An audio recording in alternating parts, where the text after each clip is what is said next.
ایمن کو ہمیشہ سے سادہ زندگی پسند تھی۔ وہ زیادہ بولنے والی لڑکی نہیں تھی، مگر اس کی آنکھوں میں ایک عجیب سی سنجیدگی تھی۔ اس کے گھر کے سامنے والے مکان میں ریحان رہتا تھا۔ بچپن سے وہ ایک دوسرے کو دیکھتے آئے تھے، مگر کبھی بات نہیں ہوئی تھی۔ وقت گزرتا گیا، ایمن کالج جانے لگی۔ اب وہ پہلے سے زیادہ سنجیدہ ہو چکی تھی۔ ایک دن جب وہ گیٹ سے باہر نکلی تو اس نے محسوس کیا کہ کوئی اسے دیکھ رہا ہے۔ اس نے نظر اٹھائی تو سامنے ریحان کھڑا تھا۔ وہ فوراً نظریں جھکا کر آگے بڑھ گئی۔ یہ سلسلہ کئی دن چلتا رہا۔ ریحان کبھی چھت پر، کبھی گلی کے کونے پر، کبھی موٹر سائیکل کے پاس کھڑا نظر آتا۔ ایمن نے خود کو سمجھایا کہ شاید وہم ہو، مگر دل جانتا تھا کہ بات کچھ اور ہے۔ ایک صبح جب وہ کالج جا رہی تھی تو ریحان نے آہستہ سے کہا، السلام علیکم ایمن۔ ایمن رک گئی۔ وہ حیران تھی کہ اسے اس کا نام کیسے معلوم۔ اس نے مختصر جواب دیا اور آگے بڑھ گئی۔ مگر اس دن کے بعد ریحان نے باقاعدہ سلام کرنا شروع کر دیا۔ چند دن بعد اس نے کہا، میں آپ کی بہت عزت کرتا ہوں، آپ باقی لڑکیوں جیسی نہیں ہیں۔ یہ جملہ ایمن کے دل میں اتر گیا۔ اکثر لڑکے یہی جملہ بولتے ہیں، مگر اس وقت یہ بات اسے خاص لگی۔ آہستہ آہستہ ریحان نے راستے میں روک کر 2 منٹ بات کرنا شروع کر دی۔ کبھی کالج کی بات، کبھی موسم کی بات، کبھی مستقبل کے خواب۔ لڑکے اکثر لڑکیوں کو پٹانے کے لیے چند طریقے استعمال کرتے ہیں۔ سب سے پہلے وہ تعریف کرتے ہیں، پھر وہ احساس دلاتے ہیں کہ میں صرف تمہیں سمجھتا ہوں، پھر وہ لڑکی کو باقی سب سے الگ محسوس کرواتے ہیں۔ ریحان بھی یہی کر رہا تھا۔ آپ کی آنکھوں میں اداسی ہے، سب ٹھیک ہے؟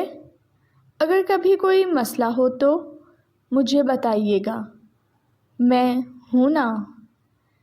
ایمن کو لگا کوئی ہے جو اسے محسوس کرتا ہے۔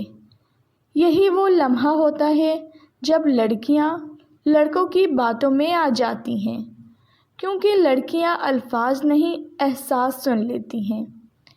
چند ہفتوں میں بات سلام سے بڑھ کر روزانہ کی عادت بن گئی۔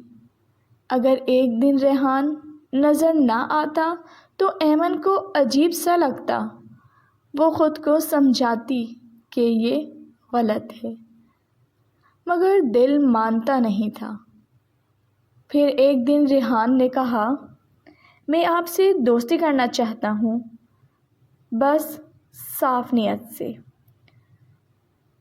دوستی کا الفاظ اکثر ایک دروازہ ہوتا ہے، اس کے بعد جذبات خود بخود بڑھتے ہیں۔ ایمن نے صاف انکار نہیں کیا، مگر ہاں بھی نہیں کی۔ یہی خاموشی ریحان کے لیے کافی تھی۔ اب وہ کبھی کبھار کال پہ بھی کرنے لگا۔ شروع میں عام باتیں، پھر ذاتی سوالات، آپ کو کیسا لڑکا پسند ہے؟ اگر میں آپ کے گھر رشتہ بھیجوں تو؟ ایمن کے دل میں امید جاگنے لگی۔ اسے لگا شاید وہ سچا ہے، لیکن حقیقت ہمیشہ خاموشی سے سامنے آتی ہے۔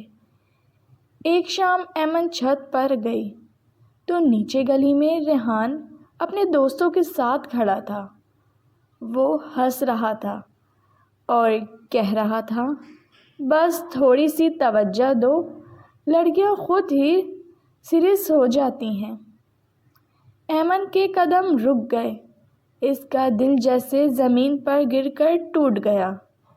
اسے سمجھ آیا کہ وہ جسے سچ سمجھ رہی تھی وہ صرف کھیل تھا۔ اس رات ایمن نے بہت سوچا۔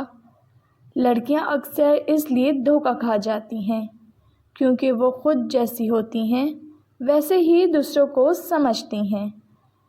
وہ سچی تھی، اس لیے سامنے والے کو بھی سچا مان لیتی ہیں۔ اگلے دن جب ریحان راستے میں ملا تو اس نے پہلی بار مضبوط لہجے میں کہا، اگر آپ واقعی سنجیدہ ہیں تو میرے گھر آئیں، میرے والد سے بات کریں، ورنہ برائے مہربانی میرا راستہ چھوڑ دیں۔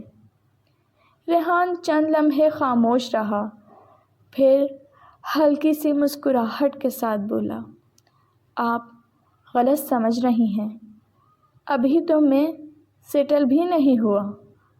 یہی وہ جواب تھا جس نے سب واضح کر دیا۔ جو مرد سچا ہو وہ راستے نہیں ڈھونڈتا، بہانے نہیں۔ اس دن کے بعد ایمن نے خود کو بدل لیا۔ اس نے راستہ بدل دیا، نظریں جھکا لیں مگر کمزوری نہیں دکھائی۔ اس نے اپنی پڑھائی مکمل کی، ایک اچھی نوکری حاصل کی اور خود کو پہلے سے زیادہ مضبوط بنایا۔ کچھ سال بعد ایک رشتہ آیا۔ اس لڑکے کا نام حمزہ تھا۔ وہ ریحان کی طرح باتوں کا جادوگر نہیں تھا، مگر اس نے پہلی ملاقات میں کہا، میں وعدہ کم کرتا ہوں مگر نبھانے کی کوشش پوری کرتا ہوں۔ وہ سیدھا ایمن کے والد کے پاس بیٹھا۔ اس نے ایمن کے خوابوں کے بارے میں پوچھا، اس کی نوکری جاری رکھنے کی حمایت کی اور کہا، میں شریک حیات چاہتا ہوں، ذمہ داری نہیں۔ ایمن نے اس دن سمجھا کہ اصل محبت شور نہیں کرتی، سکون دیتی ہے۔ وہ جان گئی تھی کہ لڑکے پٹانے کے لیے الفاظ استعمال کرتے ہیں، مگر سچا رشتہ کردار سے بنتا ہے۔ لڑکیاں جب اپنی قدر پہچان لیں تو کوئی انہیں استعمال نہیں کر سکتا۔ ایمن نے حمزہ کو قبول کیا کیونکہ اس نے اسے چھپ کر نہیں، عزت سے مانگا تھا۔ زندگی میں نصیحت یہی ہے کہ محبت اندھی نہیں ہونی چاہیے۔ عورت کو چاہیے کہ اپنی حدود واضح رکھے، جلدی یقین نہ کرے اور جو بھی رشتہ ہو اسے گھر والوں کی رضا اور عزت کے ساتھ جوڑے۔ جو لڑکا گلی کے کونے پر کھڑا ہو وہ اکثر وقتی ہوتا ہے، جو دروازہ کھٹکھٹائے وہی مقدر بن سکتا ہے۔ اگر آپ کو یہ میری کہانی پسند آئی ہے تو پلیز ناول نائٹ کو سبسکرائب کیجیے، کمنٹس کرنا نہ بھولیے۔ اس کہانی سے بہت سے لوگوں کی عزت بچی جا سکتی ہے۔ رکھیے اپنا بہت زیادہ خیال۔